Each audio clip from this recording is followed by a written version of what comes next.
No tenemos nadie de Miteco por aquí, ¿no? Sí, voy a preguntar. Simón.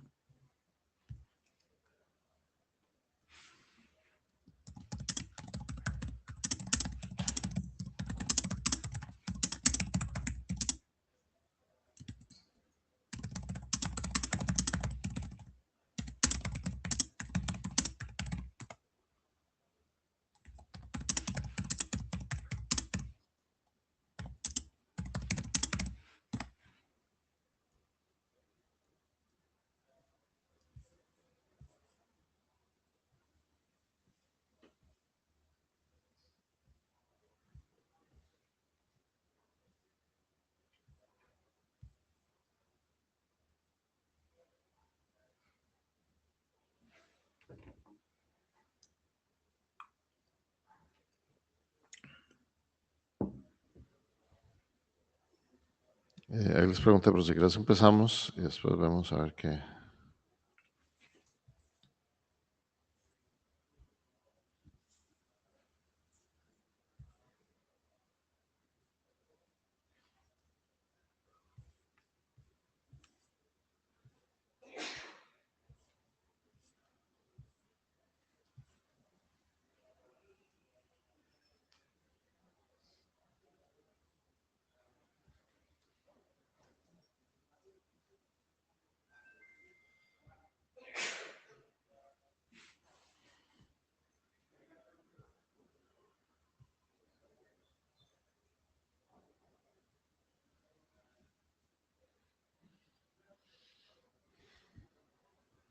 Empezamos pues. ¿Quieres que lo lea yo si funciona bien el sonido? Si el sonido funciona bien. Okay. Well, hello everybody and welcome to RASPRG, whether you are locally, remote, or in the nearby remote Tokyo. So let's start with the note. Well, the RTF follows the IETF, Intellectual Property Rights Disclosure Rules, and participating to the RTF, you agree to the IRTF process and policies that you can see on the slide. These include being aware that every contribution covered by patents or patents applications that are owned or controlled by you or your sponsor must be disclosed. That the IETF expects you to file such IPR disclosures in a timely manner. The IRTF prefers that most liberal licensing terms are made available for IRTF stream documents, and definitive information is in the relevant RFCs. Next slide. You should also be aware that the IRTF routinely makes recordings of online and in-person meetings, including audio, video, photographs, and publishes these recordings online. If you are participating in person and choose not to wear the Do Not Photograph lanyard, then you are consenting to appear. If you speak, you approach the microphone, you will be recorded. If you participate online and turn your camera and or microphone, then you will consent to appear in such recordings as well.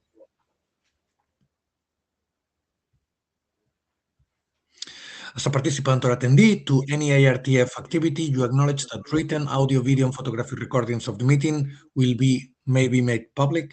Personal information that you provide to IRTF will be handled in accordance with the privacy and policy of the IETF.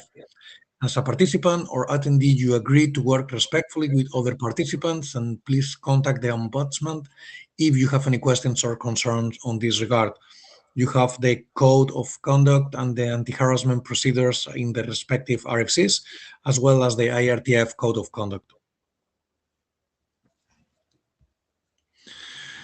The IRTF focuses on long-term research issues related to the internet via the parallel organization IRTF to the IETF, and the IETF focuses on short-term issues of engineering and standard making. The IRTF conducts research. It is not a standards development organization. And while the RTF can publish informational experimental documents in the form of RFCs, its primary goal is to promote development or research collaboration and teamwork in exploring research issues that are related to internet protocols, applications, architecture, and technology. and you can have a primer on IRTF in the respective RFC. And now going back to RASPRG from the general staff of the IRTF, the RASPRG Research Analysis of Standardization Process Research Group works on understanding the standardization processes via evidence-based reproducible work. The main outputs are joint papers, tools, data, and open source software. And the goal is not to make hierarchical comparisons between SDOs or directly influence IETF operations.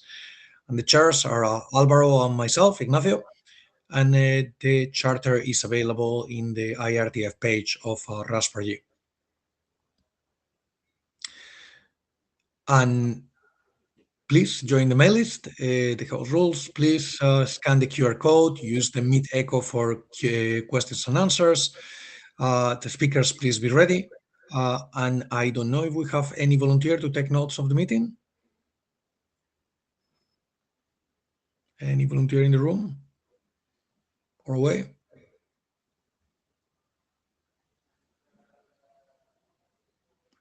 We just need one person to take the notes.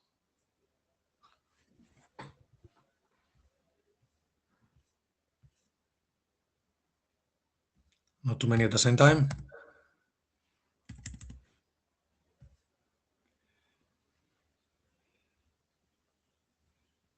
Hi, it's Rod Van Meter. I can do it. I'm still getting signed into the data tracker, but I'll do it. Thank you very much. Really appreciate it. Okay, so thank you for that. And let's now jump to the agenda. So first, we're going to have Noga Rodman from University College London, who is going to be talking about RFSeq beyond ASCII art, making RFC protocol logic auditable with RFSeq. Then we will have... Actually, why don't we skip until we get the video ready, because she's not here. Yep. Then we will have Priscilla from University of Sao Paulo, who is going to be talking about the Brazilian experience with global standards, local voices, mapping Latin American participation in the IETF meetings, and within a project that she is part of in promoting participation of Latin American and in particular Brazilians. And then we're going to have another regional perspective from Minjin Kim from Yonsei University. From a standards adopter to a standards author, the evolution of Korea National Standardization System with a focus on ICT, which comes from a paper for the World Bank.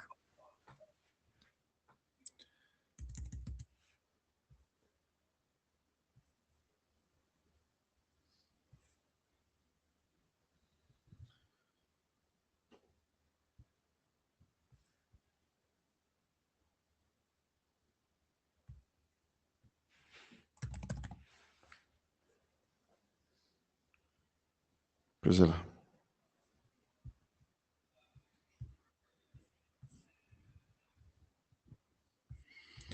So while Priscilla gets to the microphone, let me make a brief introduction. Priscilla is a researcher in computer science working in the intersection of data analysis, visualization, and internet governance. She recently completed her PhD in the University of Sao Paulo in Brazil, and she's currently involved in studies of participation, dynamics, and representation in the internet standardization processes, with a particular interest in the ITF and IRTF, geographical diversity, and institutional engagement in internet governance. And without further ado, I hand over to you, Priscilla.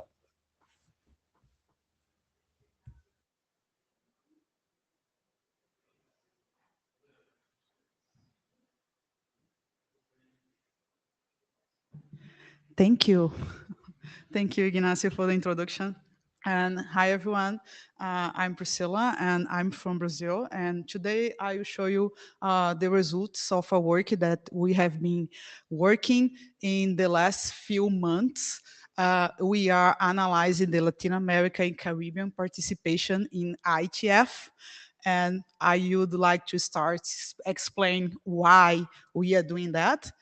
We know that IETF is an open and volunteer community, but open to all doesn't mean equals to all. we'd like to know how Latin American participants have been contributing with IETF. And in this particular study, we are analyzing the attendance data from IETF. Well, talking about the attendance data, we know that all the IETF data is open to everybody to collect and analyze, but specifically about the attendance data, if you look for the recent works analyzing this data, you'll see a very short period of time, because the recent meetings, we can get really easy the data, the name of the participant, the organization, the country, the type of registration. But if you go to the oldest meetings, this is kind of hard to collect, especially the first ones. I think that from meeting 1 to meeting 29, everything is in PDF, really hard to read, to be honest. And also, depend of the period of time, IETF collect different data from the participants. So sometimes we only have the name.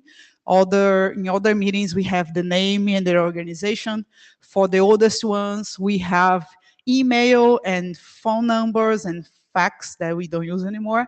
But we did a complete process collecting, cleaning, processing this data to, in the end, have the name, the organization, the country, and the type of participations. Okay, I would like to show you the big picture first, then we follow on to see the Latin American participation, and then I will show you specifically the Brazilian example of participation in IETF. So, not surprisingly, if you look for the entire data of the participants in IETF, most of them, almost a half, are from US and Canada, followed by Europe and then Asia. And if you look to the South Global, you see the lowest participations, but this is, again, in the attendance into the meetings, okay, not the email or RFC or drafts. So, but you can see something similar if you analyze the other data from IETF. Well, this is the participation of all regions over the time. The yellow line is US and Canada. We separate Mexico from North America just to analyze Mexico with the other countries in Latin America. And of course, you will see that the yellow line have the most number of participants. But removing US and Canada, we start to see we start to have some insights about the other regions and how they have been participating in the IETF. So we can see that in the red line is Europe, and they start to contribute really early. And the orange line is Asia. And in the bottom, we almost cannot see at the beginning, you can see the Latin American, Caribbean, Oceania, and Africa. Let's look as an example the Asia participation, because this is kind of model to us. We can see that they start with a small number of participation, and then they start to increase the number of attendance until that peak that is the meeting in Japan. So we can see that the meeting in Japan have a huge impact in the attendance from Asia, which is like not surprise, right? The meeting was in Japan, so people from Asia come to participate. But the thing is, after this meeting in Japan, we can see that, oh, there is something that I need to highlight here. From meeting 55 to 75, we couldn't infer the country of the most of the participants. Okay, this was really hard to get. That's why you can see the number decreasing. But this is actually because we couldn't identify the country of the participants. So after the meeting in Japan, we can see that Asia created kind of baseline of participants. So looks like these meetings in the region have some impact in the future participations. Okay, so let's look to Latin American Caribbean participation. As you can see here, we have a very modest number of participants in the meetings. We start at the beginning. The first attendance from Latin America was like 3 Brazilians in the meeting number 20. After that, Peru, 3 or 4 meetings after that. And we can see that we always have like less than 3 participants in the meetings until around the meeting number 75. We start to increase the number of participants until we have this peak in the meeting 95. That was the meeting in Argentina, that we have like a huge number of participants from Latin America. And after that, we could like create a baseline of the number of the participants like Asia did. But of course, our number is lower than the Asia, but same thing happened with us. After we have a meeting in our region, we kind of increase and create a baseline of participants, around 35 participants by meeting. Okay, let's look for the global institutional composition of IETF, and this is interesting to look for Latin America after. It's not surprise this, looking for the organization from the participants in the meetings. This is the historical data, right? So Cisco has the most number of participants, followed by Huawei and Ericsson. So basically the participants of IETF is most of them working for some technology company. And this is the global view. But let's look to Latin America view, and you will not see any company here, because in Latin America, the participants most of the participants are not from technology companies. They are from universities or organizations like the internet register organizations in Brazil or Latin America. So if you look this, NIC BR is the organization in Brazil that register internet domains. LACNIC, UFAO is a university in Brazil, and UTN is a university in Argentina. Então, if you look at the global picture, you will see most of the participants come from technological companies. If you look for Latin America, most of the participants are from the academy or from one of the organizations that internet organizations in the region.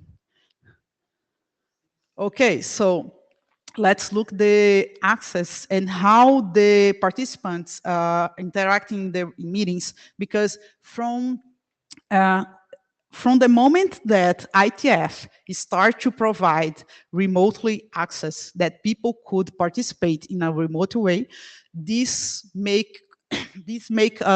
give it to us one more opportunity to participate in IETF. So as we can see here, people in Latin America from universities or even technology companies or government agents, in almost a half of the participation, they are remote participations, okay? So this happened because in Latin America, most of these organizations, universities, we don't have budget enough to send our participants to on-site participation. So the remote participation is really important for increase the number of participation in our region. There is only one session here. It's called, I call organization, it's not a good name, but it's the LACNIC and the registers organizations in Latin America. They usually send people to go on site to the meetings. Okay, so I talk about Latin America. Let's talk a little bit about Brazil. Brazil is by far the main actor when you're talking about participation in IETF from Latin America. We have more than the double of the second country, that is Argentina. We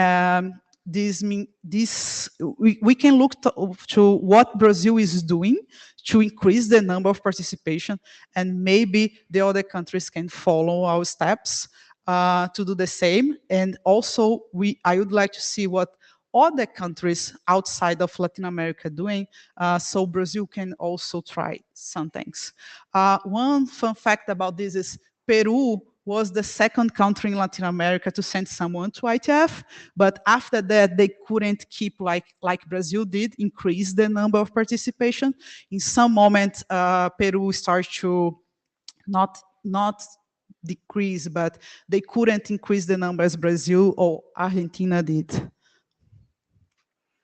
Okay, this is the participations in Brazil, and you can see the shape is basically the same shape of the Latin America participation, and here the colors represent the type of registration. So you can see in orange we have the remote participations, and in green we have the on-site participation. So as I say before, the remote participation option make us possible increase the number of Brazilian participations in the IETF meetings. And there is a reason for that. I will talk about this later.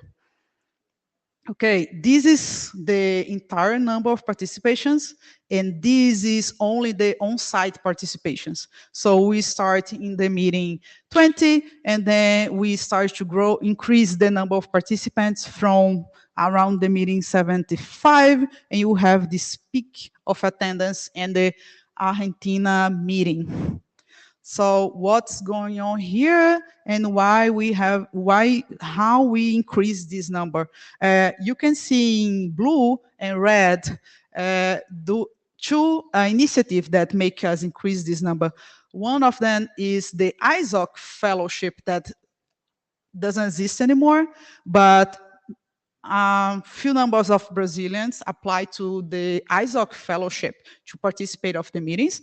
And in red, you have the CGI program fellowship. That was a program that occurred like 10 years ago to provide financial support for Brazilian students and researchers went to IETF meetings.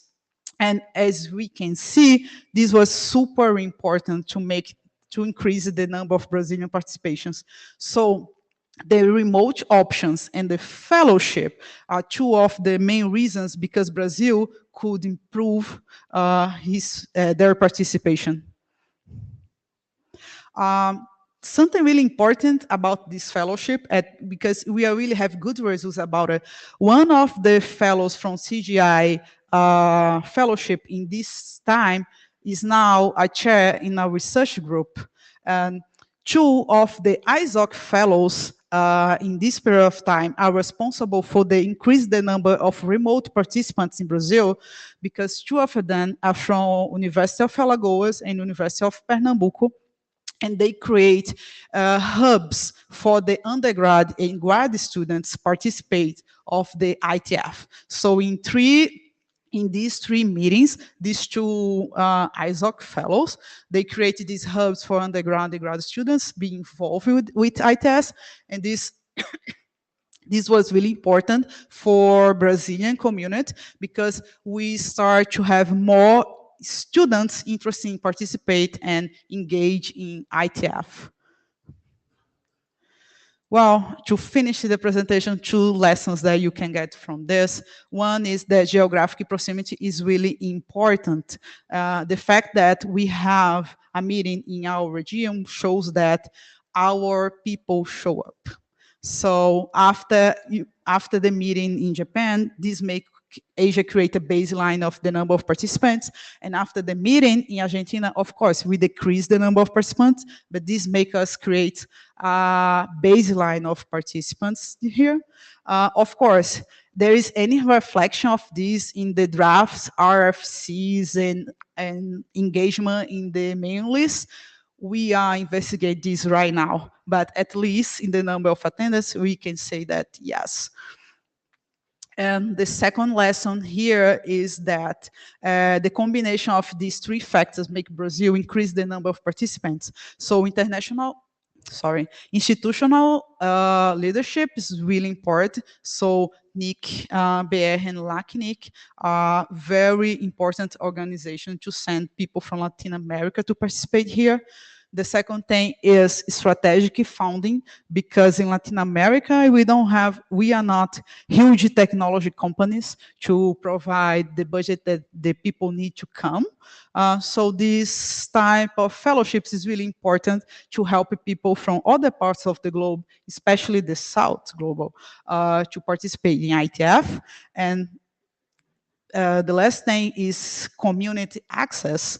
And I particularly think that it's really important that people from our region that come back to our countries, do something with your community, like the two ISOC fellows that create hubs to students participate of IETF.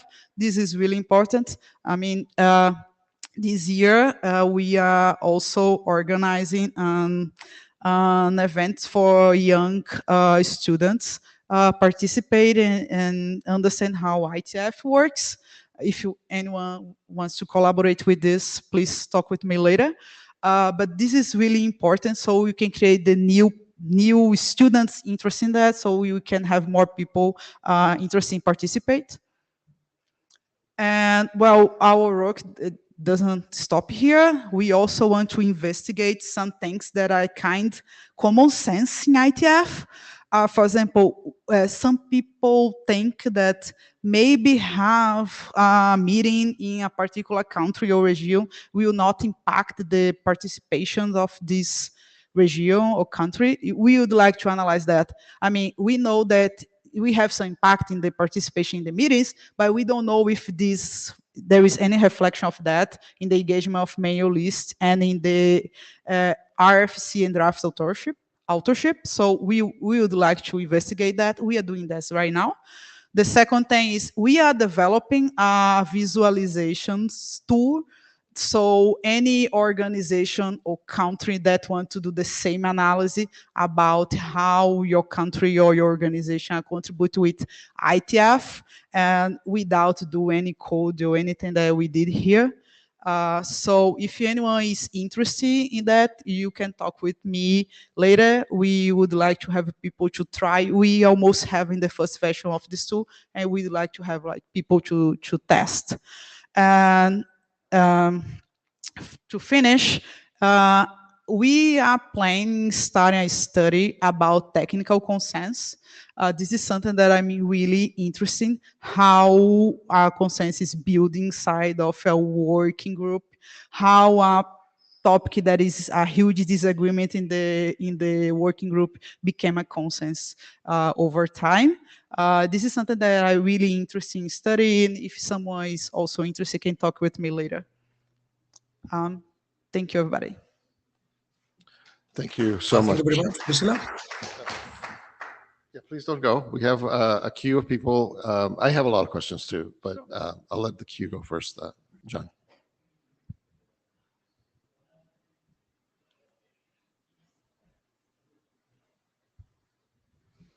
Hi, Jean-François Gerald.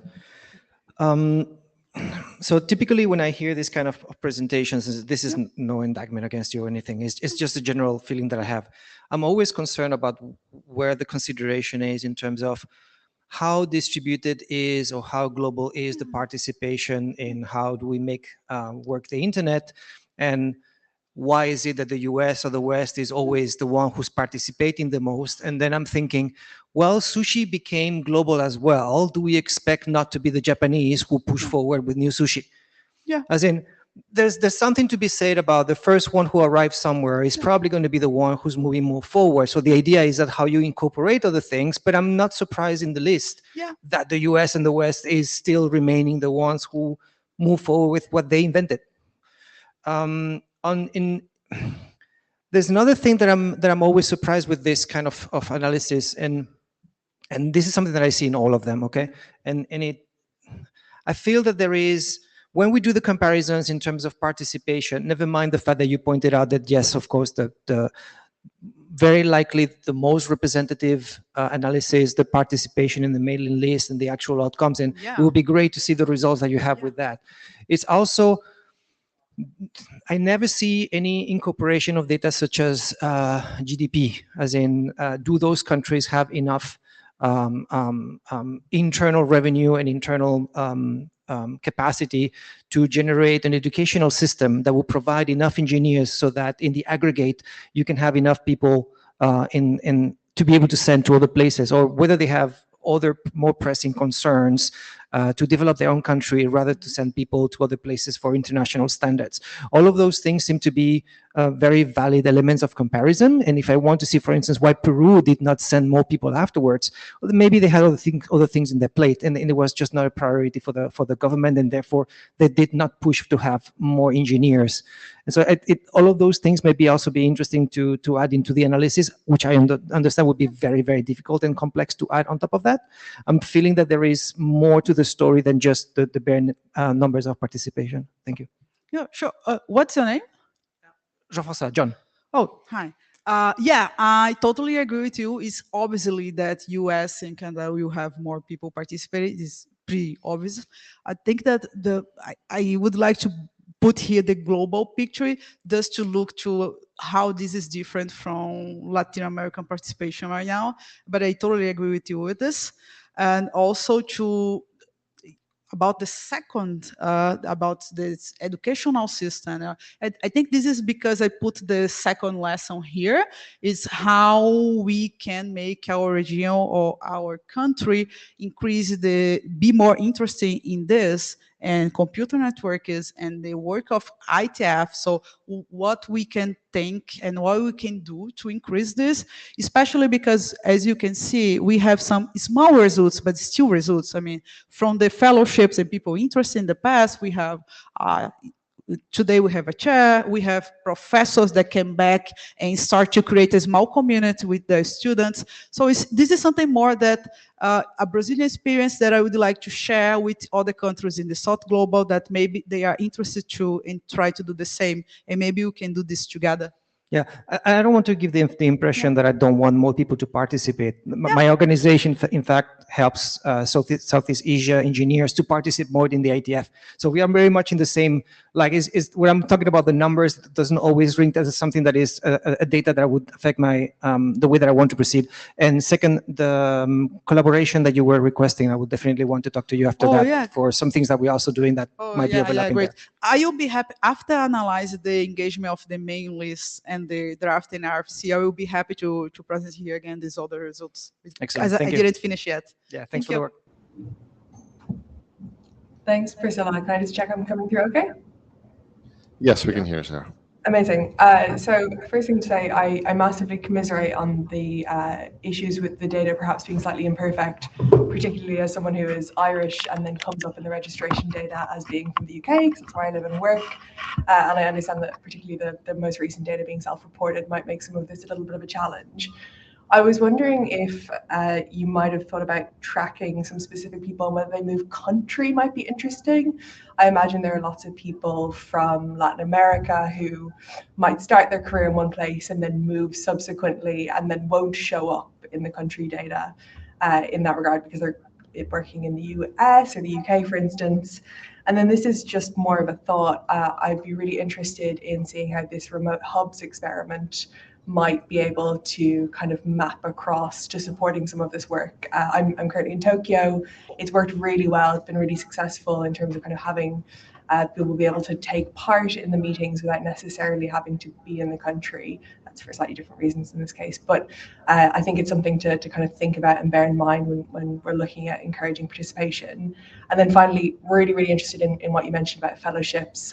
Would love to reach out. It's something we're really interested in UK government. So I will drop you an email. Thank you. Yeah, thank you. I mean, we will be happy to share our data set with you if you are interested. And about how to identify people from Latin America that are working for other organizations, other countries, the answer is we cannot. We cannot do that. I mean, it was really hard. It was kind of a good idea, for the oldest meetings, take the phone numbers to identify the countries and the emails, but this is the only that we can do. Thanks. Andrew? Thank you. Hopefully you can hear me okay. Really interesting presentation, quite fascinating. And it does, in my opinion, underscore the importance of the rotation of venues for capacity building purposes in the community.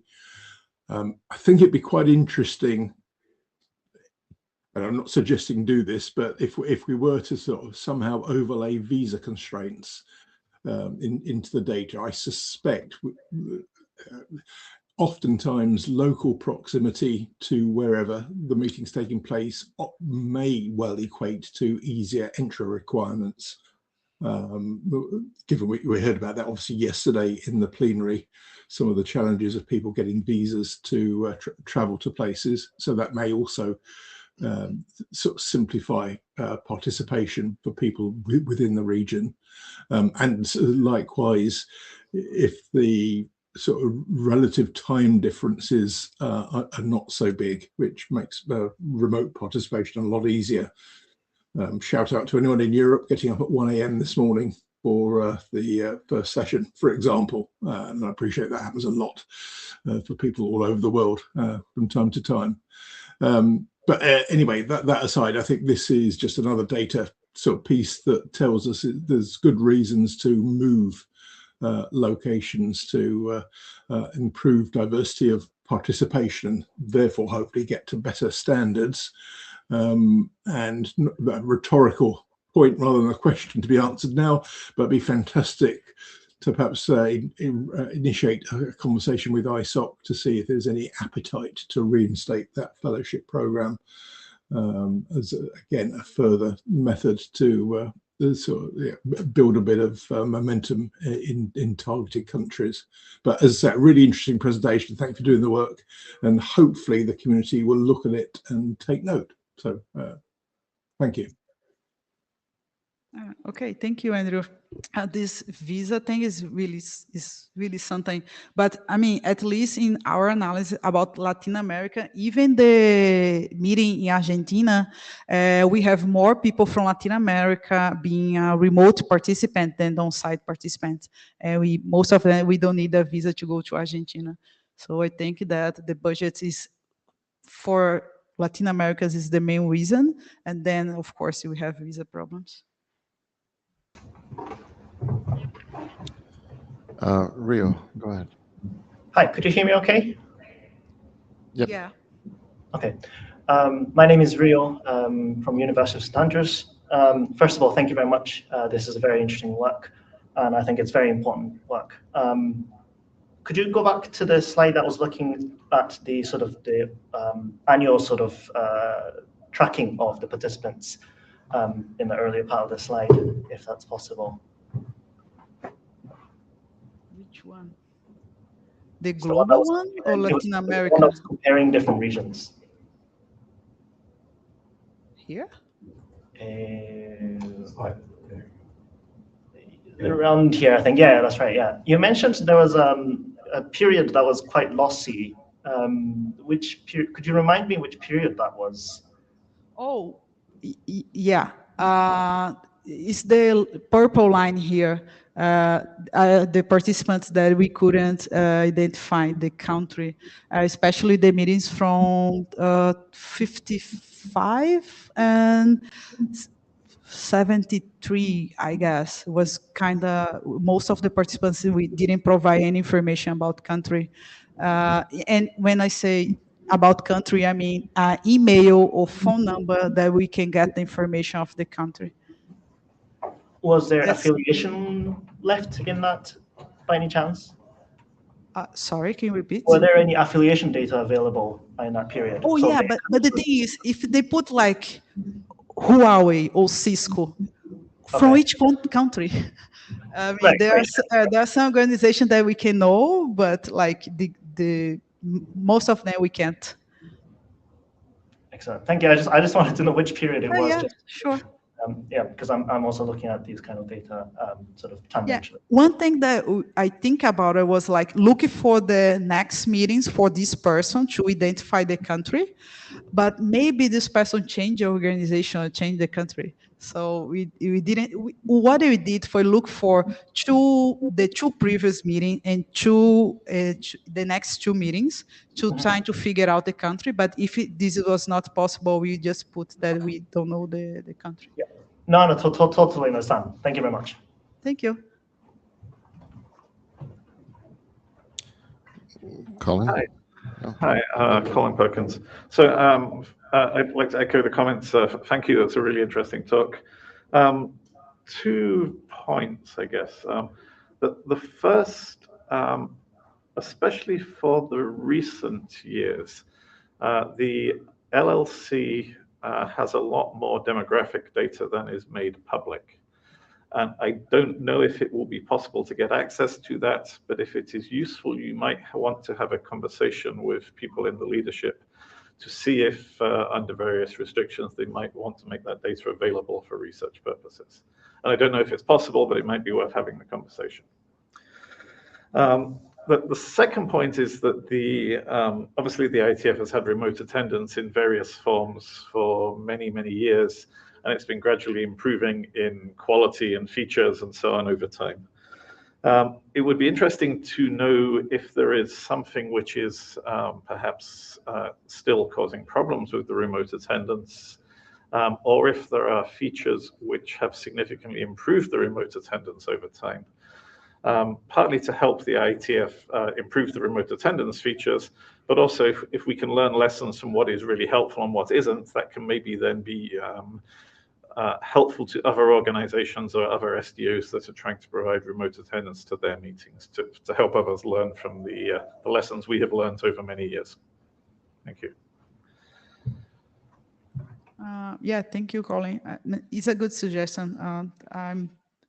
I'm going to do that talk with the LLC to see if they have more data that they can provide.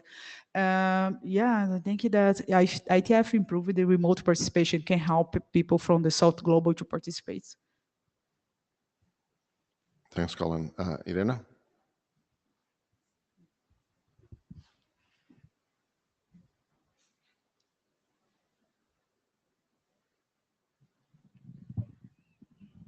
Hi, my name is Irina, and I'm currently working for the IO Foundation.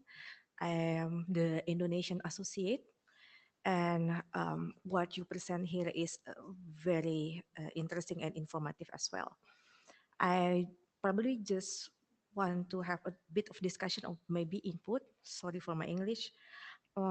Your data here is very beneficial to see how the participation is in the level of awareness, probably. But maybe because you also have data for the companies itself, and I think several of the participants before already asked whether the one working in that company also comes from a certain country, which will have a better influence to raise not only awareness but the participation, the real participation in the future. So I was thinking, because you took the data from mailing list or probably participation list, probably the participants of IETF themselves would not mind to be included in the research more actively. As for Indonesian, which happens, one of them is being mentored by Alvaro himself. He is very happy. And then when we try to find other Indonesian in IETF is so rare. But I found Indonesian names in the participation list that is actually working in New Zealand and other places. And I was trying to chat with them through Meet Echo actually, and then whether they would wanting to being involved more into reaching out the students as well. And most of them are very happy because they see that one of the biggest problem that comes from this country is not whether there is fellowship or not, but because they are not aware how technical standard is actually quite reachable for them to get involved into, especially in IETF.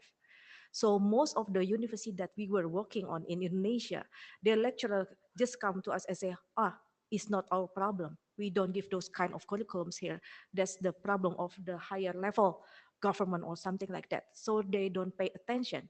But the ones who eventually we managed to bring into our fellowship and see IETF, they say, hey, this is not that far. It's not Mount Olympus. You can do more about it. So maybe John already said that we would like to work together if that's possible. But yeah, probably that's just my input that this data can we can develop this data to be more than just awareness. It can be used to educate other people, to bring more students, more young generation inside the IETF itself. Because I see like Alvaro itself, he's so openly wanting to teach. I'm sure most of us is like that as well. Thank you. Yeah, thank you. Yeah, I hope that other IETF participants can give us feedback and help us with all this data. I mean, we don't need to put the hands on, just give us feedback and new ideas, and you can see what we can do with all this data and collaborate. Thanks. I put myself in the queue. This is personally very interesting to me because I'm one of the Latin American people who doesn't show up in the list of Latin American people because I live somewhere else, right? And I work for a company that is based somewhere else. I did a lot of work with LACNIC before IETF 95, trying to get to that peak. One of the things that we noticed, and everyone keeps talking about geographical distance, and yes, that is important. At the same time, in regions like Latin America, the region is very big. So going from Mexico to Argentina, for example, is very far. I mean, the same can be said for Asia, for example, or Asia Pac as we see it. You're going, coming from Australia here, or vice versa, right? Going from China or Japan to Australia when we had the IETF there is far, right? So we can't always assume that because we are in the region that everyone is going to come. And I think, in my opinion, that's why we saw so many remote people in Argentina. Last night, if any of you went to the plenary, Jay said something that to me was the highlight of the night, which was that for IETF 133, I believe, they were looking at a country in South America. So I'm not sure where, and I can guess, and hopefully, you know, where it is. But, you know, this gives an opportunity, right, to ramp up again. Yeah. So you said that if anyone was willing to work with you guys on getting the word out, I am willing to do that. Great. Anything I can do to help in Latin America, I'm very, very happy to do that. I do have one question, and the question is, definitely fellowships and financial support are important. We've talked about ISOC, we've talked about the NICs, you know, LACNOG or LACNIC, and of course in Brazil, the CGI helps a lot with money. All these organizations are very interested, of course, on the internet that already have participation in the standards. There are many companies that participate in the IETF. My company, for example, has provided financial support for 2 or 3 people to come to the IETF, but we haven't done it consistently, to be honest. Now, how can we motivate other companies to do similar things? You know, what is the, and you know, maybe there's not a quick answer, you know, what is the business case for them? Or what is the justification, the motivation for them to provide financial support for people that are, you know, probably not part of their company, you know, to participate? Especially in, as you mentioned several times, the Global South, where we don't see that many companies, manufacturers or operators participating, but it is more academics and other people that participate there. So if you have something that we could use, that would be great. But I think it's something that is going to be important for us to push in the future so that we can get more people providing fellowships or, you know, financial support here and there to get more people to participate from the Global South. Oh, yeah. I mean, I don't have an answer to that, but I think that technology companies and especially the people from IETF and the organization of IETF can help us with this so we can have improve the participation of the South Globe, definitely. Hi, Rod Van Meter. Priscilla, thanks for coming all the way. I realize that that's basically opposite side of the planet for you. One question, but preceded by a comment, which I promise is actually related. So I'm from Keio University in Japan and from the WIDE project. And with AP NIC, one of the things that we have done, I don't get much credit for this, and the others get all the credit for it. But a few years ago, we created the APIDT, the Asia Pacific Internet Development Trust, and it runs a number of educational programs as well as the actual, as well as an actual REN, a network throughout Southeast Asia to Indonesia, Malaysia, Singapore, Guam. And that's targeted at the one of the things that's with that is a program called APIE, APIE. I forget exactly what that it stands for, Asia Pacific Internet Engineers or something like that. But it's targeted at undergrads and getting them involved in internet operations and understanding the protocols and things like that. Bringing them in with the hope that eventually they'll join the community like this. But it's a very long road from that undergrad level all the way up to real contributor here. And there are lots of places where people fall by the wayside. And one of the things that with all of the different organizations that are involved, moving from being supported at one level to being supported and mentored at the next is I think one of the places where we lose people in that overall end-to-end pipeline. So that's the comment. Related to that, the question, one of the reasons that we created this is, at least in Japan, and I think this is true in other places, over the last 10, 15 years, we have seen sort of a decline in interest among the students in L2, L3, L4 issues, the kinds of things that most of us cut our teeth on and grew up working on. They're all interested in blockchain and AI and building websites and Y Combinator and getting rich some way, shape, or form. So the students have many options. They have many different things, and it's but those of us who work on the core internet stuff, we feel like we're not done yet. We feel like there's a lot of work still to do, and we want young people to come up and take over and do this stuff behind us. So, question: are you seeing that same thing in Brazil or across Latin America more broadly? And do you have sort of a strategy for dealing with that or recommendation? Yeah, thank you. I was waiting for someone to talk about this. Yeah, I mean, I feel the same, that it's really hard to catch the attention of the students to work with computer networks, because right now we have so many things happen in computer science, and different things kept their attention, like AI, software development, this type of things. But it's my personal opinion, okay? I think that the students, especially underground, they usually follow not just what is the trend of the moment, but also when they see that there are professors really engage in the team, in the topic, and then they usually engage together with the professor. That's why what you say about have something like an educational program that can help us with this, because right now in Brazil, we have isolated initiatives from professors in different parts of the country. Brazil is a huge country, but for now, there is nothing like coordinate, like something is like a computer network school or summer school or something like that, that could bring the students together, and also that they could see other students that are interested in the same topic. Sometimes I have a student that talk with me to work with this, but it's the only student, they feel so alone. But if you have something integrate, like the program, I would like to talk about this later, and this could help us to improve. And I really believe that it's not something that we can do and next year we will have results. I mean, if you are talking about working with undergraduate students, you have some time until these students start to have start to contribute with IETF and start to do important things. It's something that we start to do now, and you will have the results in a few years, not next year. But yeah. Thanks. Thank you, Priscilla, for the really nice presentation. We're glad you could make it. Thank you.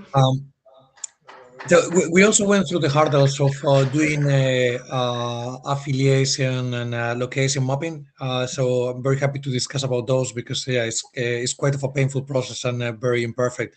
There was also a presentation from Justus Baron in Dublin also looking at the geography of IETF participation that you might find useful. And the question that I had was actually on the lines on the one of Rodney. Have you looked, or are you planning to look on what are the factors that not just foster participation but foster retention?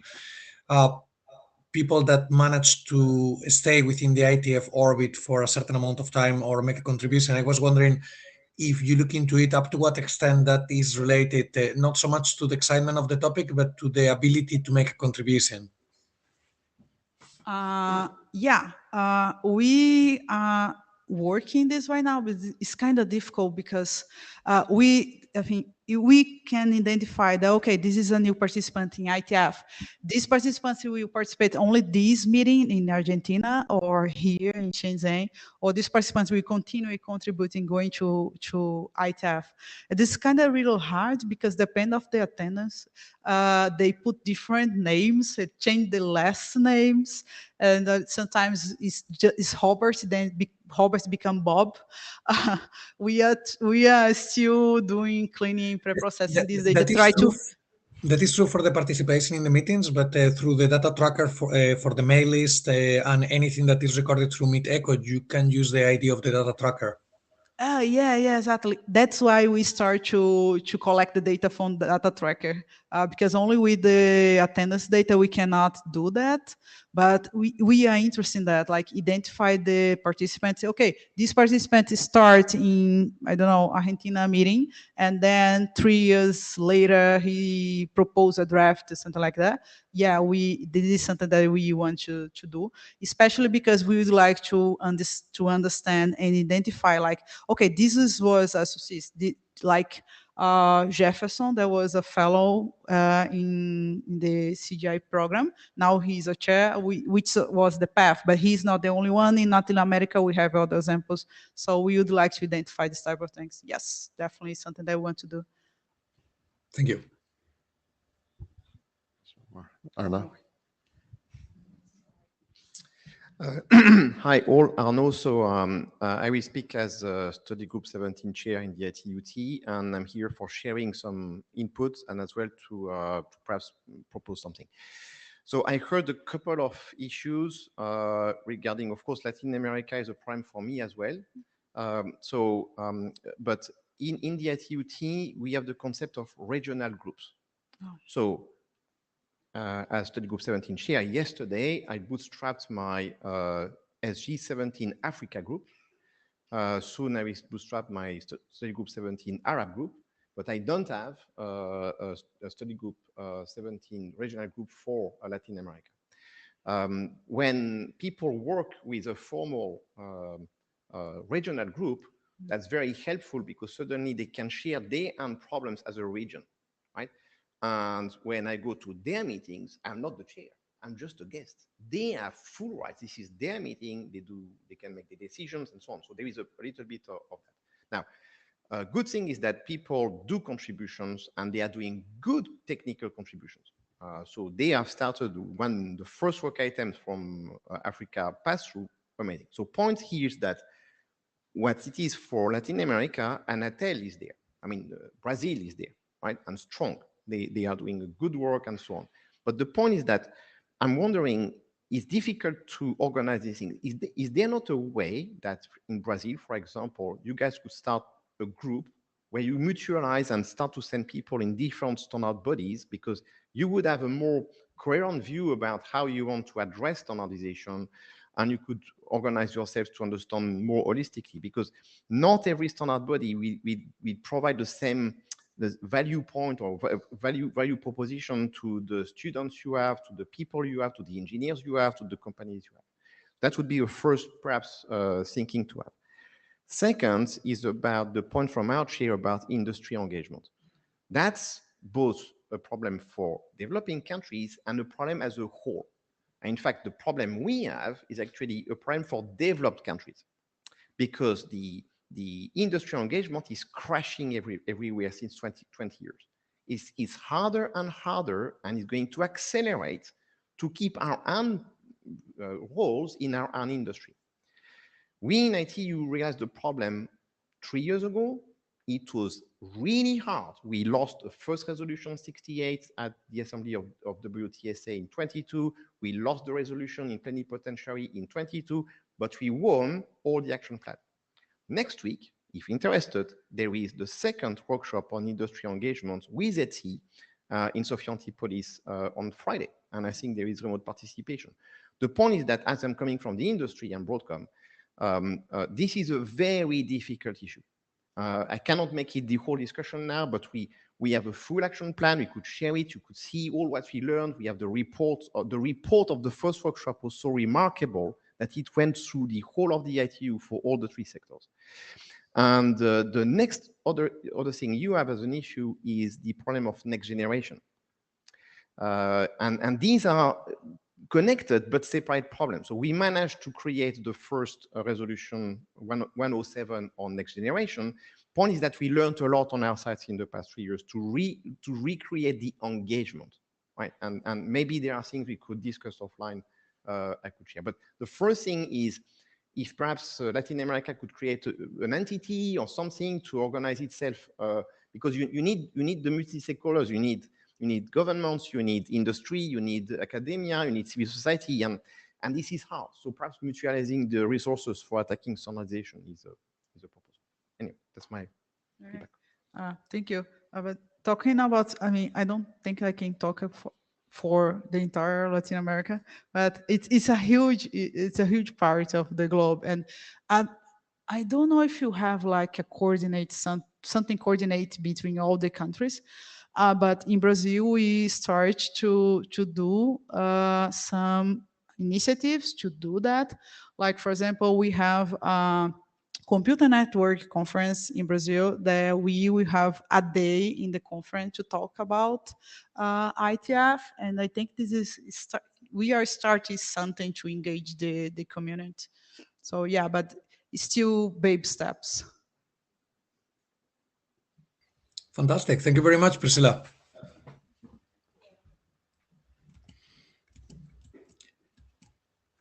And for our next presentation, we have Mijin Kim. I think the slide decks are coming. Kim, are you there?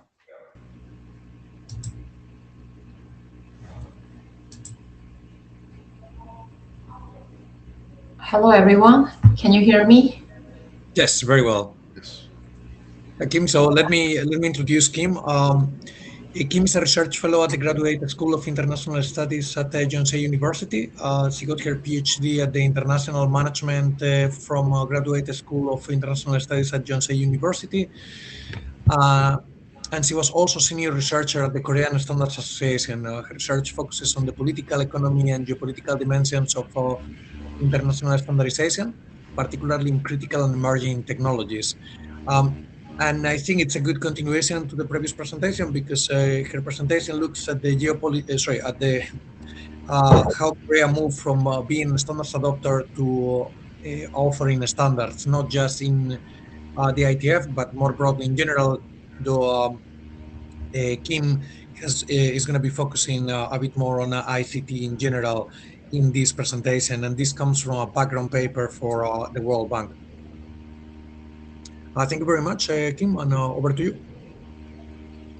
Yeah, thank you for having me here. And maybe this topic is not really closely linked to the standard activities that you do in IETF. But today I just briefly talk about how Korea evolved from being a standard adopter to becoming a standard contributor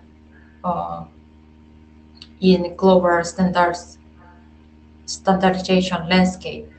So Korea is often discussed as a very successful case of economic development. But I think most discussions that focused on industrial policy of Korea or technology innovation perspective. So in this presentation, I take a different perspective. So I'd like to take perspectives of standardization system. So let me begin with a simple questions. What is a standard?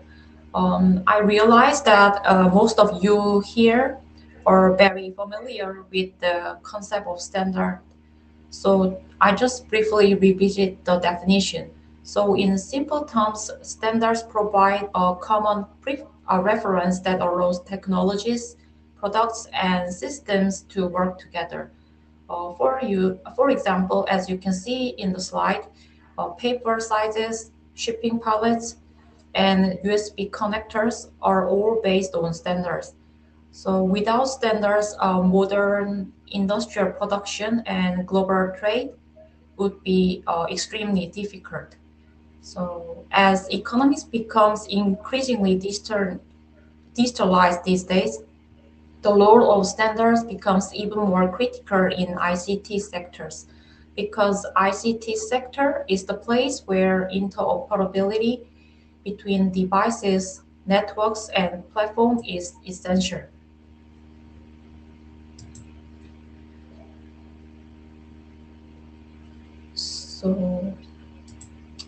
So why are standards so important? So first, standards function as a key infrastructure for economic and industrial activities, which ensures the quality and safety of products and services. And second, standards enable compatibility and interoperability between technologies and systems. So it is especially important in ICT sectors where multiple devices and networks must seamlessly interact with each other. And third, standards support the diffusion of innovation and the expansion of market. So in ICT industry, standards often played a decisive role in which technologies are adopted globally and how markets evolve. In particular, for developing countries, standards are important because standards help firms to enter global markets and participated in global value chains. So they, they can help build trust in global markets by demonstrating that products and services meet internationally recognized requirements. So to understand how standards function at the national level, we often use the concept of national quality infrastructure that we call NQI. So NQI refers to the institutional framework that ensure the quality and safety of products and services. It usually consists of four main components: standardization, methodology, conformity assessment, and accreditation. So together, these elements form the institutional foundation that supports industrial quality and international trade. Especially in ICT sectors, this institutional framework is particularly important as it supports the development, standardization, and global deployment of digital technologies. In this perspective, I think South Korea provides a very good example of economic development through an export-driven industrialization strategy. So in this process, improving product quality and meeting international standards became essential. As a result, the development of Korea's national standard system and infrastructure played a key role in supporting industrial growth and export competitiveness. In other words, Korea's economic development was closely linked to the evolution of its national standard system.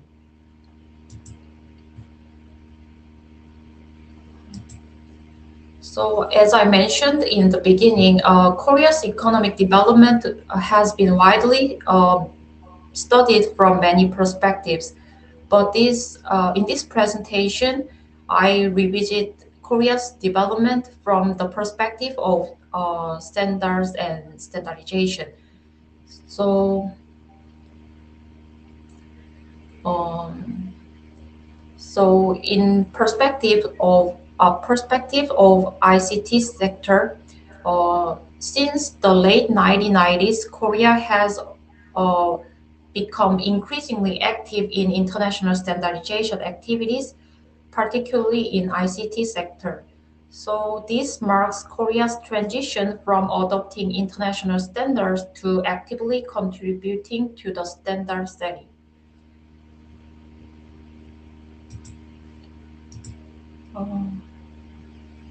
So this slide illustrates the relationship between standardization and industrial development in Korea.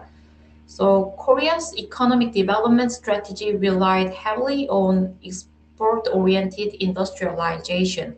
So to export products successfully, manufacturers in Korea needed to meet quality and safety requirements that defined by international standards. So standardization helped firms to improve product quality, production efficiency, and technological capabilities. So as you can see in the graph, the growth of Korea's industrial standards that we call KS has been closely accompanied by the increase in Korea's export volume. So it suggests that standardization played an important role in supporting Korea's export competitiveness. So this experience laid the foundation for Korea's later expansion into the ICT standardization and international standard setting activities.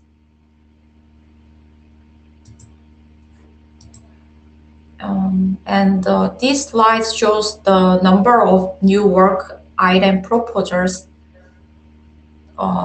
submitted by Korea to international standardization organizations like ISO and IEC.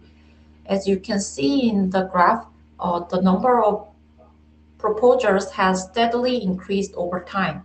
So it indicates that Korea is no longer simply adopting international standards, but is increasingly proposing new proposals at the national level. In other words, Korea is moving from a standards adopter to a standard author in international standardization.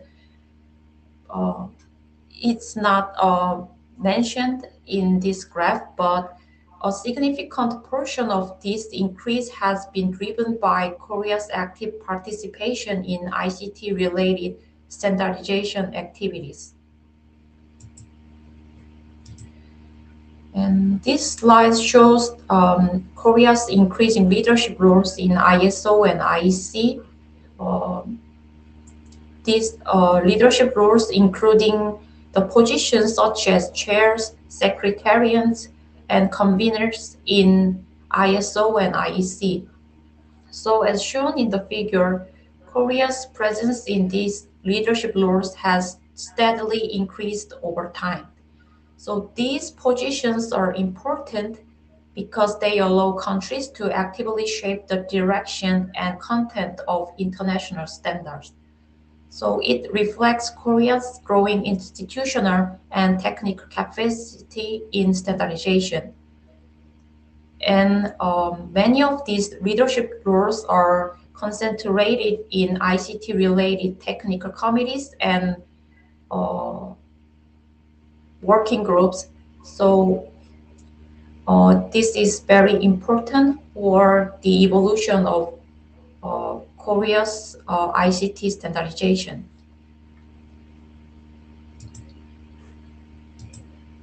And this table is that I summarized the evolution of Korea's national quality infrastructure across 4 stages. So I just briefly mentioned about this. So the first stage is the founding stage, which began in the early 1960s. In this period, Korea focused on building the basic institutional foundation for industrial standardization. So in this period, key legal frameworks such as the Industrial Standardization Act and the KS mark system was also established to ensure the quality of industrial products. These initiatives were very closely linked to Korea's export-oriented industrialization strategy, where improving product quality was essential for entering global markets. And the second stage is the growing stage, which focused on strengthening the institutional and technical foundation of standard systems. So in this period, Korea also established several key institutions that later became central to ICT development and standardization. So, for example, the Electronics and Telecommunication Research introduced that we called ETRI was established in 1976, and also the Telecommunication Technology Association was established in 1988. So these two institutions later became key organization of Korea's ICT standardization ecosystem. And the third stage is the upgrading stage, which began in the late 1990s. In this period, Korea significantly strengthened its national standard system and international engagement in ICT standardization.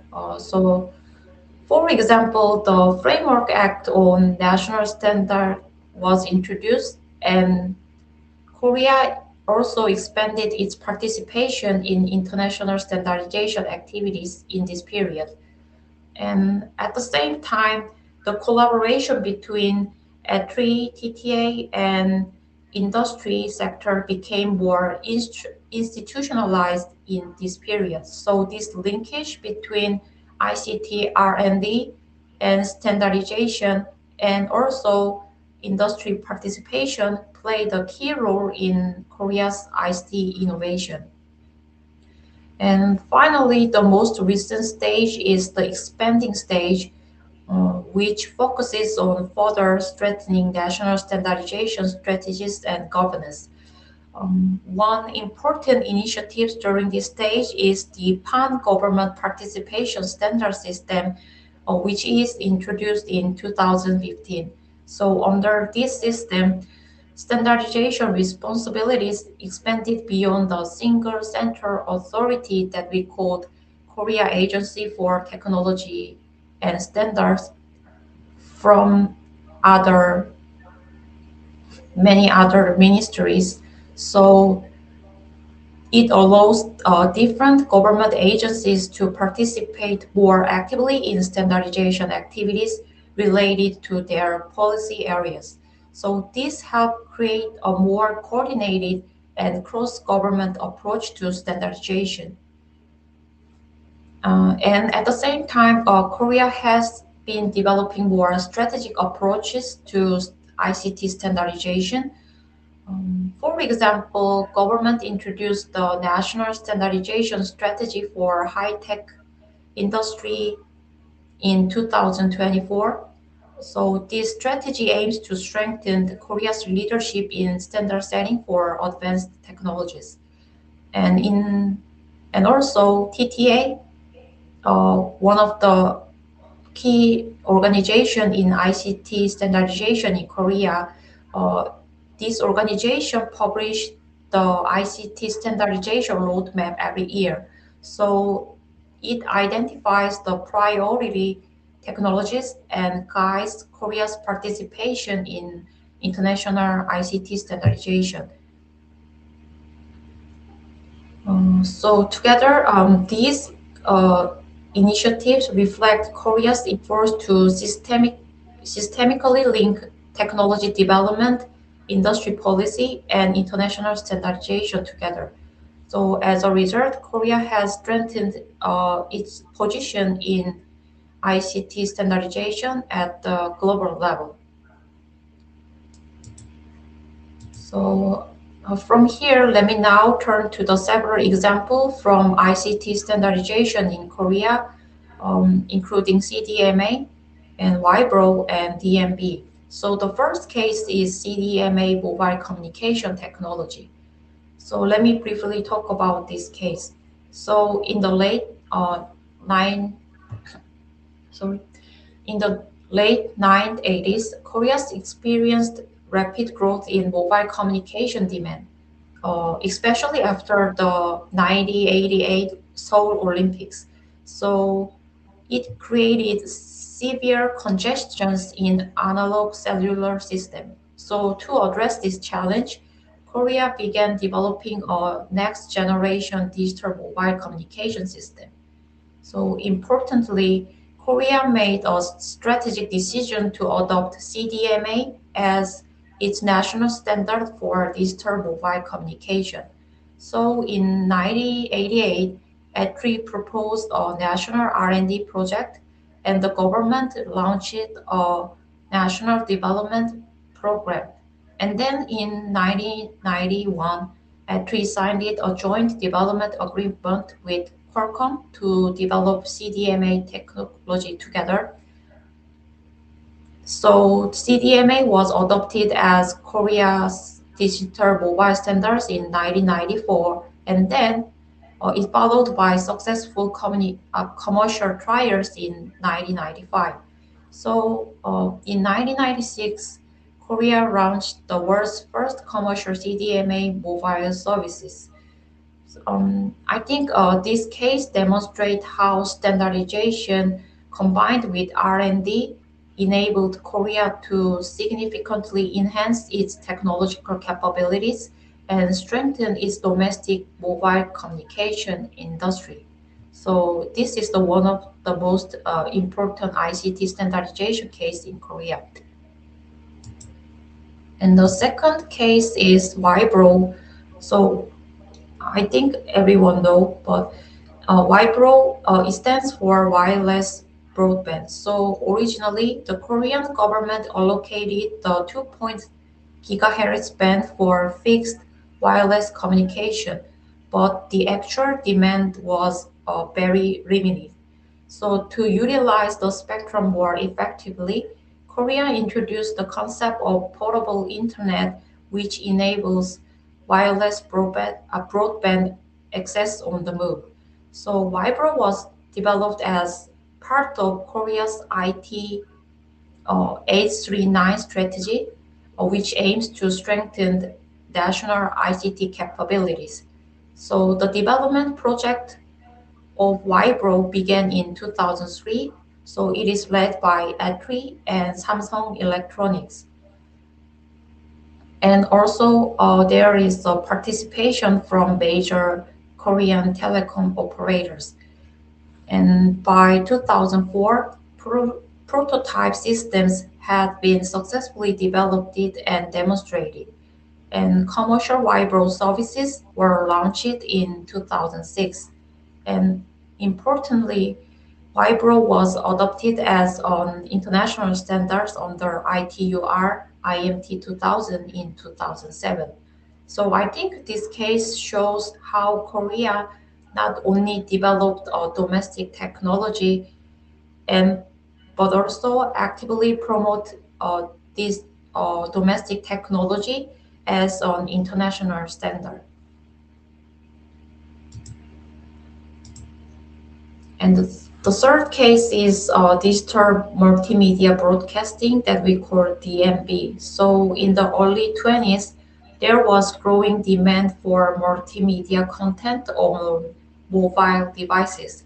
So Korea aimed to develop its own mobile broadcasting technology to reduce reliance on foreign technologies.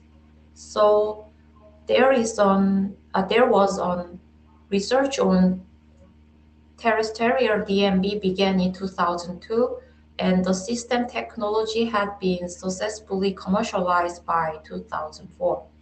So DMB was adopted as a standard by the World DAB Forum and later by ETSI.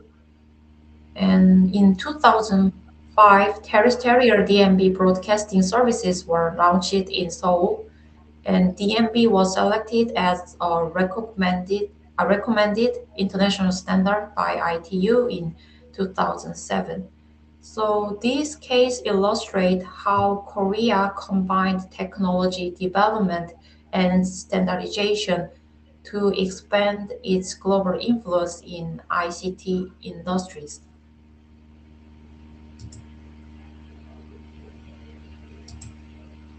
So I think based on Korea's experience, we can draw several key lessons. Uh, so the first is that standards can serve as a foundation for industrial development, particularly for export-oriented economies.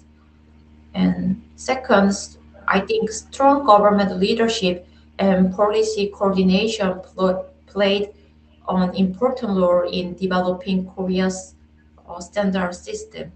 And third, Korea developed a coordinated institutional ecosystem for standardization involving research institute, standardization bodies, government agencies, and also industry sector. So this close linkage between technology development and standardization was uh, essential for successful ICT innovation in one country and also in global.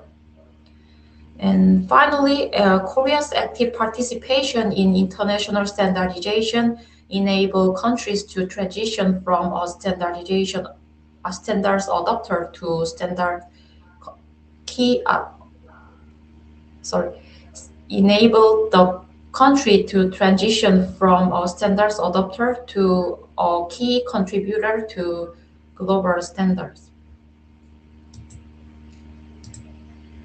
So in conclusion, Korea's experience demonstrate that standardization can play a strategic role in economic development and technological upgrading in one country. So the development of national quality infrastructure provided an institutional foundation for industrial growth and export competitiveness in early stage. And since the late 1990s, Korea has strengthened its role in international standardization, particularly ICT sectors, and a coordinated institutional ecosystem that linking government, research institute, standardization body, and industry has been a key driver of success in Korea. And for developing countries, I think Korea's experience highlights the importance of strategically linking technology development, industry policies, and standardization.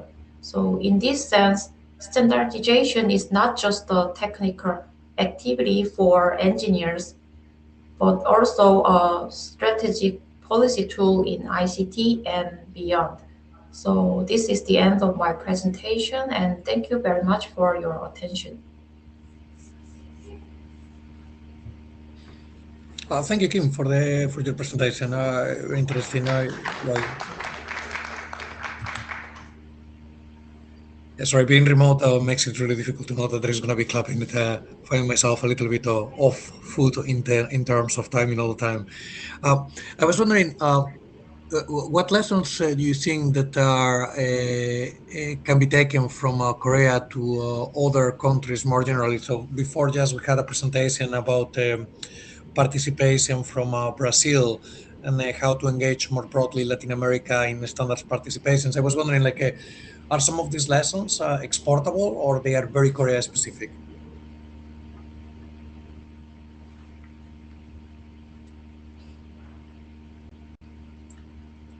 Sorry, there is some congestions. Oh, the question was, what of the lessons that you have learned with regards to Korea you think can be exported to other countries? You mean what's the implication of Korea's case for other countries? So I already mentioned in maybe slide this slide. I think maybe Korea's lesson just focused on very export-driven economies, but I think the point that Korea that strategically linking the technology development and standardization in very early stage of technology development and standard setting is applied to other countries. I think that's the key lessons to other developing countries. Okay, thank you. I think Jen is next in the queue. Appreciate it if people can be a little bit succinct with the questions, because I'm realizing we are starting to run out of time. Sure. Jean-François again. It wouldn't be much of a question, more of a remark. So Korea is quite remarkable in general in how they have become a receiver of support internationally just 50, 60 years ago to be an actual exporter of goods, standardization, donations, and so forth internationally. What I find very interesting is when I look at in through SDO, so the IETF, ICANN, and ITUT, it's very interesting to see how different countries seem to have different degree of participation. I'm not that much familiar with ISO, but definitely South Korea participates quite a big deal with the ITU, as Arnaud can definitely witness. The first one being China, and then South Korea and Japan are pretty much at the same level. But then, for instance, in the IETF, you don't see that much of that. But I was also thinking ICANN, you also don't see that much of that. You see them at the GAC because they have to have a government representation, but there aren't that many players in from Japanese or South Korean interests, whereas there's somehow a little bit more on the Chinese side. So I would be very, very aligned with what you mentioned as the government alignment and support is fundamental for any of this to happen. If we are linking this to the previous presentation, if you want to think as to why South America may not have brought so many people, well, there will probably be big differences in their national laws or acts for standardization, whether they were looking inwards or also outwards. China, for instance, has a very, very public international strategy when it comes to technical standards, and it is what drives them to present 80% of the contributions to ITUT, for instance, come from China. So the government and also whatever industry is being developed in that particular country or jurisdiction seems to be the main drive to whether that particular country will have engineers participating in standardization process or not at the international level.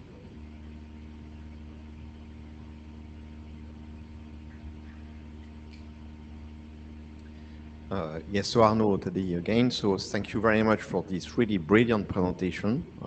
It's really impressive. I'm not going to repeat what Jean-François has just said. For us in ITU, Korea is, in my study group, this is partner number 2, just after China. To give an idea, Korea brought 75 contributions just to my study group in the plenary of December. And the former chair of study group 17 was from Korea. So there are many, you are right, there are many positions, leadership positions that Korea trusts in a number of places, and that's a good way to lead your national standardization strategy. So this is a good KPI. What I found really amazing into your presentation is slide 7. Not sure if you can go back to slide 7, but the correlation you make between standardization to the output in terms of your export increase, I find this slide absolutely amazing.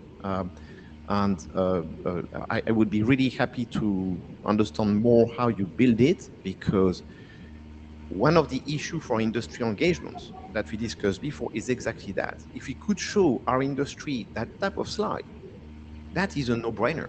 Everybody would understand the return on investment, the impact it has on the economy. Now, can this be applied to all countries? I doubt, because not all countries do have the same, let's say, flourishing industry as Korea has. So I suppose that a country in developing country would have a very different footprint, and therefore it would be more difficult for them to get these results. But nevertheless, this slide is remarkable. So just thank you for your really great presentation. Okay, Colin Perkins, thank you for the interesting talk. The IETF has met in Korea a number of times, and we have certainly had a significant amount of participation from participants from Korea over the years, both from industry and from the various research institutes. It would be interesting to see and to understand if if that participation tracks with the types of programs and activities mentioned in the talk, and to understand if these types of national programs drive participation in SDOs as a whole, or if they are just a small number of targeted major SDOs. And I suspect you don't have the data to hand, but I think it would be an interesting follow-up. So thank you. I think most of the, maybe I'm not sure because I'm not a politician or policymaker, but the most of Korea's national program or targeting the technical committees or working groups in ISO, ITU, and IEC, kind of big international standardization organization. But these days, Korea also targeting the de facto standards development organization too. So maybe there are some two track for de jure SDOs and de facto organizations. So Korea tried to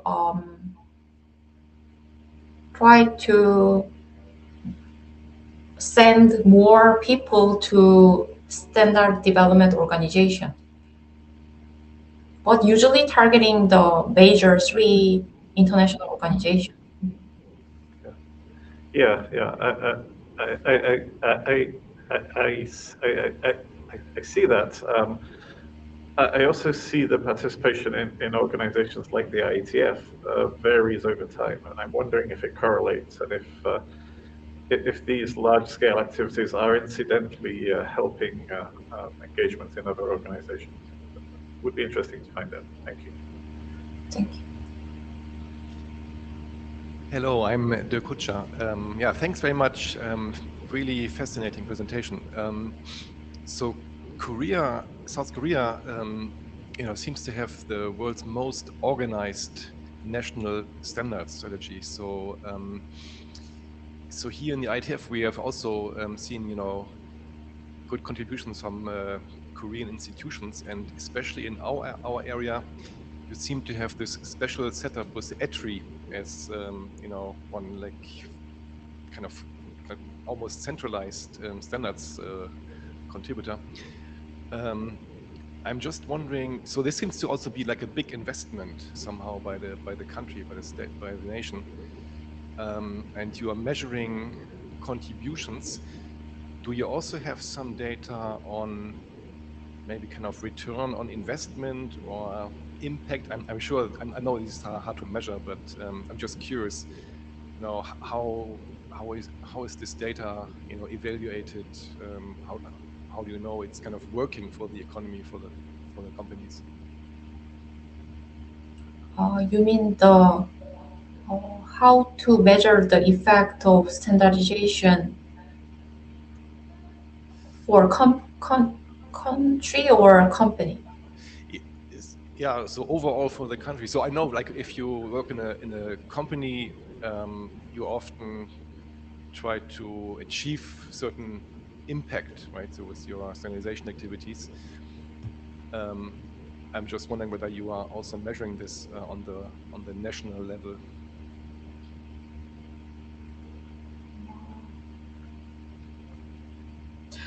I'm not sure, but there are some maybe Korean government they try to measure the impact, or they develop indicator to tracking the effect of standardization activity, but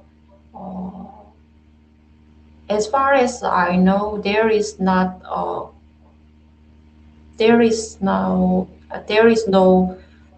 kind of such data to the public. They do not open to the public. Okay, good, fair enough. Thanks. Thank you. Hello, this is Sue Hares. My question is, how critical to the growth of the ICT work was the ETRI R&D lab with such strong efforts? You mean the ETRI, right?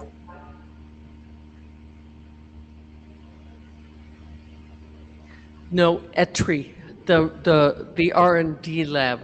ETRI, how critical was it to the growth of standards to have a strong R&D lab in the organization ETRI for Korea?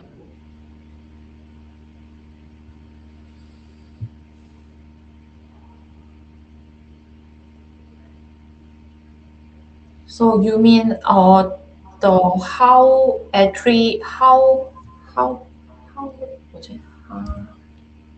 you mean the ETRI's I have worked, let me try a different way. I have worked with the engineers at ETRI over the last 20 years, and they were very good, and they had great ideas, and they worked aggressively to see those ideas go into standards. I have been impressed with them. What I am looking for is they were a uniquely powerful researchers, and how did this impact Korea's growth in standards? So actually, the technology that developed in ETRI and standardization that is developed in ETRI, it goes to the international SDOs such as IETF or many other international SDOs. So so I'm not sure, but actually the technology and standards that created or developed from ETRI, it goes to the international development organization as proposal. So the impact of ETRI is bigger, very big in Korea's standardization ecosystem. Okay, that was my personal reflection, having experienced ETRI and the commercial companies in Korea, is that ETRI, the research done at the ETRI research enabled quite a bit of commercial growth. I was looking for your statistics on that growth. Commercial growth. I think maybe I have to check about the commercial growth maybe later. Thank you very much. Thank you. Well, Kim, thank you very much for the very interesting presentation. Thank you everybody for the really good questions. So now we can move on to the last presentation. So for the last presentation, we have Noga Rodman. Unfortunately, Noga won't be able to make it in person. She had the possibility that she would not be able to make it, so she recorded a video just in case, and it looks like that's been the case. So let me introduce Noga while Alvaro sets up the video. We hope that the quality of the audio is good, as it's a bit complicated. So Noga Rodman is a research fellow in machine learning and networking at University College London, and a recipient of the Eric and Wendy Smith Postdoctoral Award for Women in Mathematics, in Mathematical and Computer Science. Her research explores the intersection of networking and machine learning, with a focus on building reliable and auditable systems. And she previously held a B2B postdoctoral fellowship at the Technion and completed her PhD at the Computer Science at the Hebrew University of Jerusalem.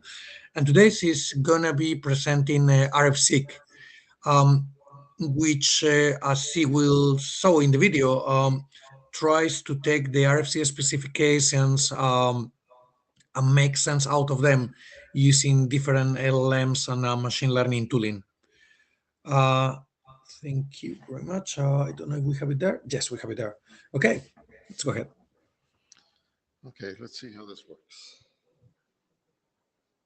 Hello, everyone, and thank you for having me.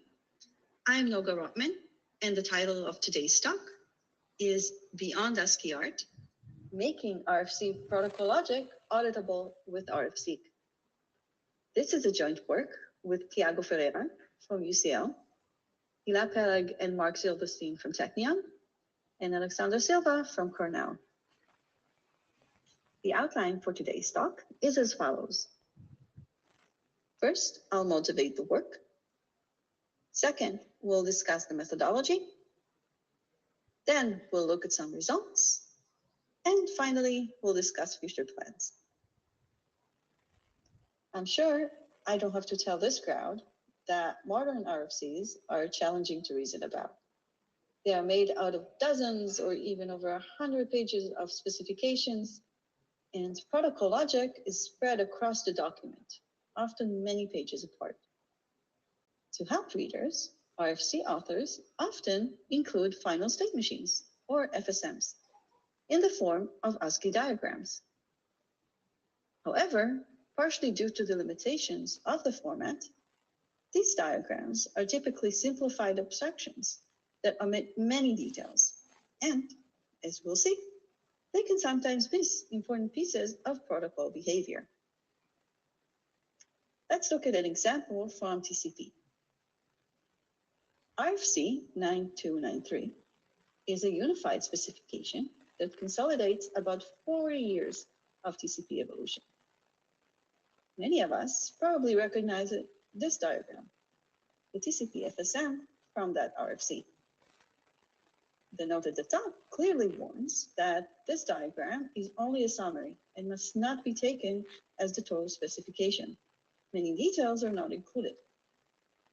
Even so, while TCP is probably the most studied protocol on the internet, a transition described in the RFC text never made it to the diagram. Using RFSIC, the tool I'll be discussing today, we were able to identify that transition. Interestingly, the transition already appears in real implementations, for example, in the Linux TCP stack.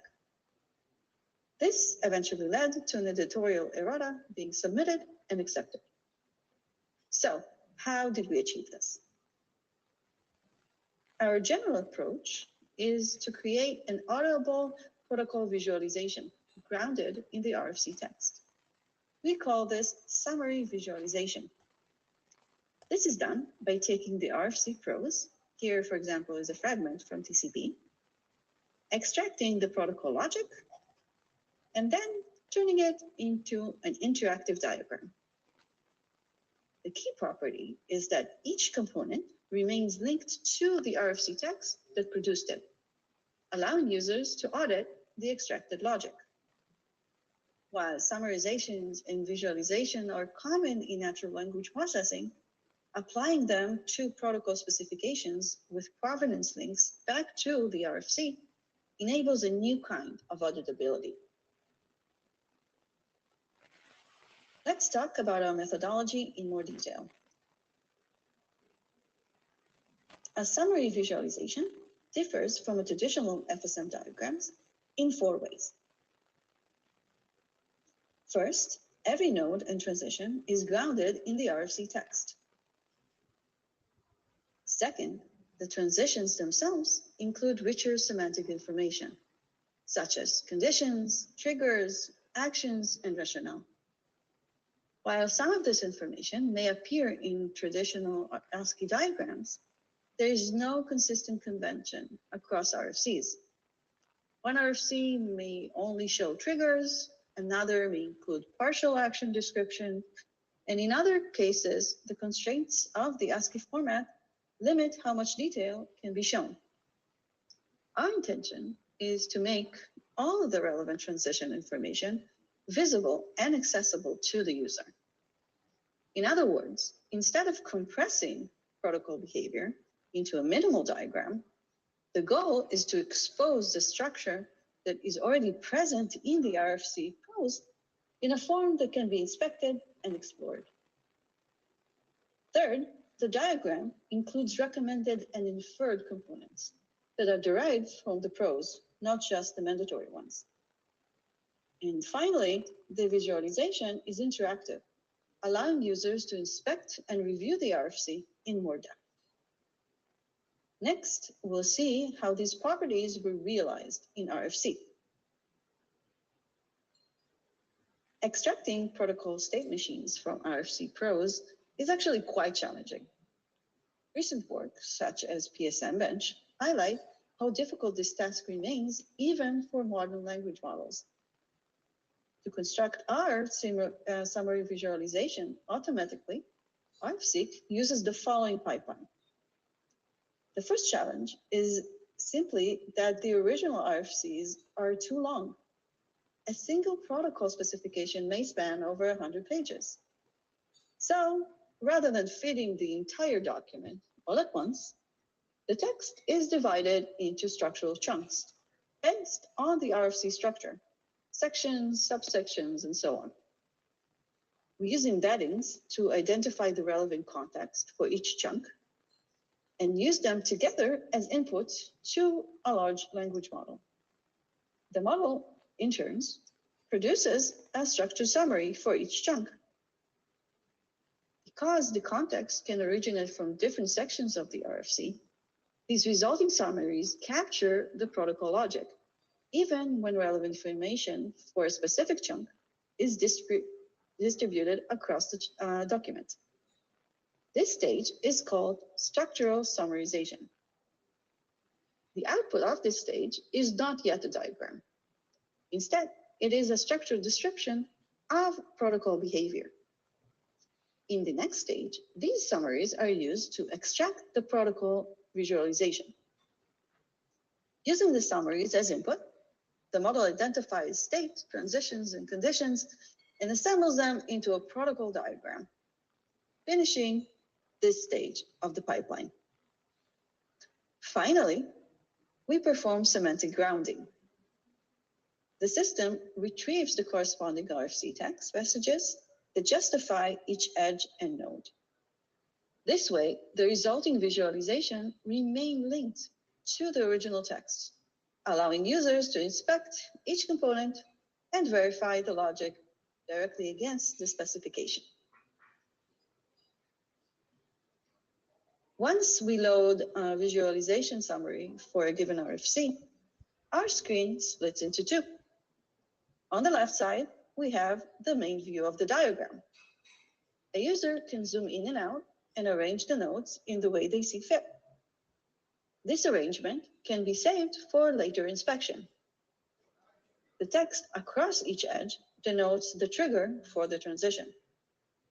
Hovering over each edge shows the action or actions that should be taken, if such exist, as well as the original text fragments. Clicking on the arrows shifts the view on the right side, which contains the original RFC text. So the user can automatically scroll between the relevant fragments to inspect and audit the extracted logic. By examining the visual summarization for TCP in this manner, we were able to identify the missing transition and submit the errata. Now let's look at some results. This slide summarizes our results across several RFCs.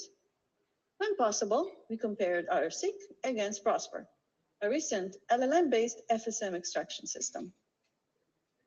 For DCCP, RFC reconstructed all nodes and missed only a single edge, compared to Prosper's missing node and 7 missing edges.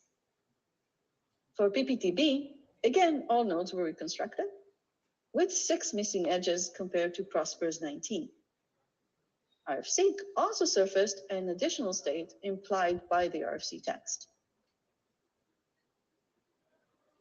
For Quick, RFSeq missed 2 edges, but unified the send and receive FSMs and generated new diagrams for procedures that appear in the text, but not represented in the figures provided by the RFC. For TCP, RFSeq missed a single edge, but also surfaced a new one, which led to the editorial errata we discussed earlier. Broadly, these results show that RFSeq helps reconstruct and audit protocol behavior directly from the RFC text. Interestingly, this isn't limited to newer protocols like Quick. Even mature protocols like TCP can still contain discrepancies between diagrams and text. More importantly, the tool goes beyond reconstruction. In several cases, RFSeq also surfaced behavior that was either implicit in the prose or missing from the diagrams. Let's now take a closer look at 2 examples. We'll first discuss the missing transition in TCP. This is a section of the TCP FSM, as shown in the original text. There is one transition from listen to seen received, and another one in the opposite direction from seen received to listen. The note below the diagram states that this transition happens upon receiving a reset, when reaching seen received after a passive open. However, section 310.7.4 of the RFC also clearly states that when seen received is reached after a passive open and the seen is received, the connection should return to the listen state as well. This transition, as you can see, is missing from the RFC diagram. RF6 visualization, on the other hand, surfaced this transition. As shown on the right, our visualization includes 3 edges between listen and seen received instead of the original 2. Both edges to listen show the joint part of the condition, that is, reaching seen received after a passive open, and also the different triggering event, being either receiving a reset or a send. When hovering over each edge, the corresponding text fragments are available for the users to expect.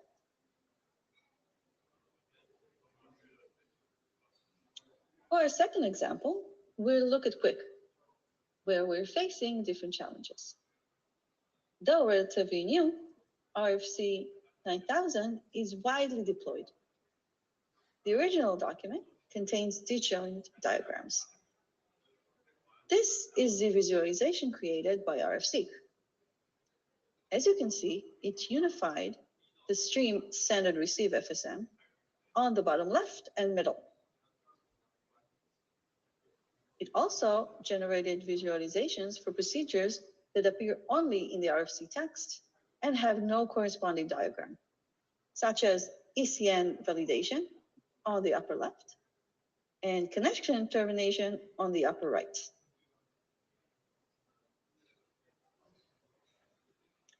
To sum up today's talk, we introduced RFC, an interactive tool that extracts visual summaries of protocol logic from RFCs.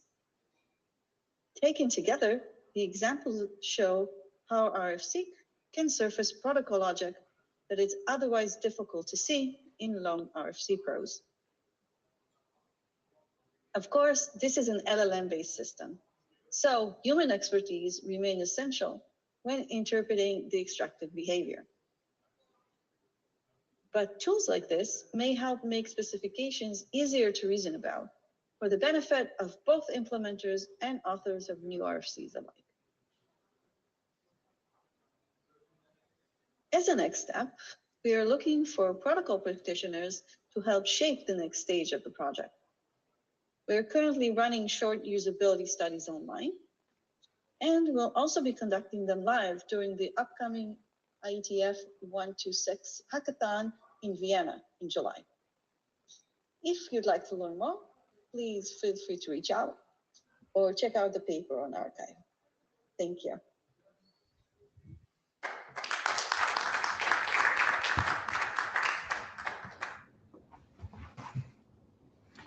Really quickly, brilliant, love it. I have many questions, so I will maybe send them to you in email. And I certainly look forward to the hackathon at 126 so that I can see it live in action. I guess the biggest one is that you sort of answered it at the end, that human, review is unfortunately necessary at this point, even though it's discovered new things, because almost every case had errors. So all of your ground truth is, how much effort did it take for humans to actually review the results?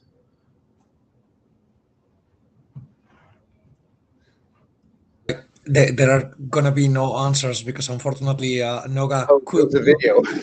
Yes, sorry Noga had some medical issues and they could overlap, and it seems to be the case. So we recorded a video just in case. But please make the questions, because like that, she will be able to see them and get back to you.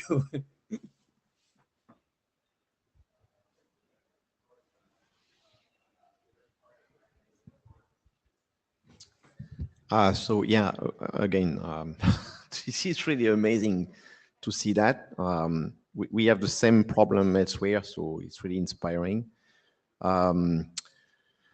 Yeah, so the point it reveals as well, and again, back to industrial engagement, I mean, this is with this type of tool that you improve the conditions of standardization. And this is really important. I mean, we measured how much it was important for us to improve our tools on the other side, because the industry is moving at another pace. And not only that, the next generation expects something else.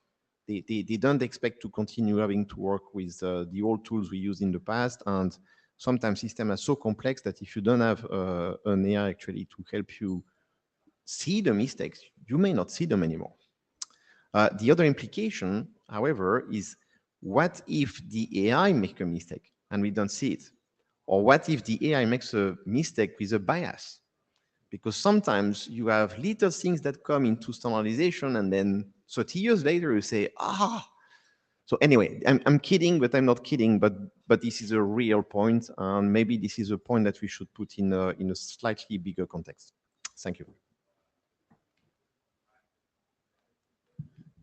Sorry, I was in the queue, but I left. But anyway, Dirk Kutscher, I'm IETF chair. So yeah, I think this is exactly the type of work that we'd like to see more of. And so be great if RASPRG, could,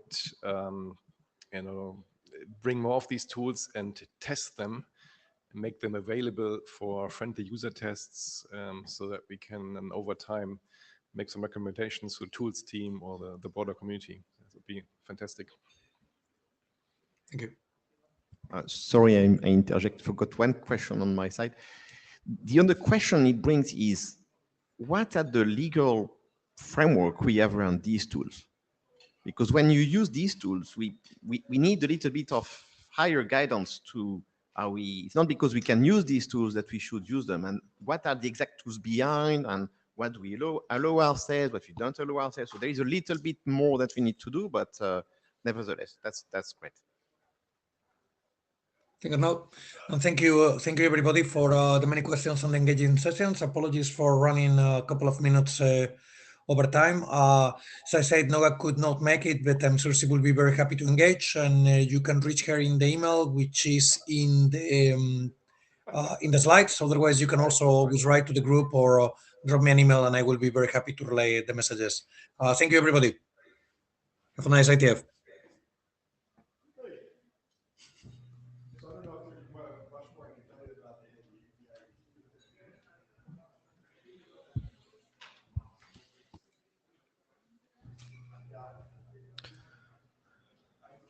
Nos vemos en ese entonces. Chao. Chao, Álvaro. Cuídate.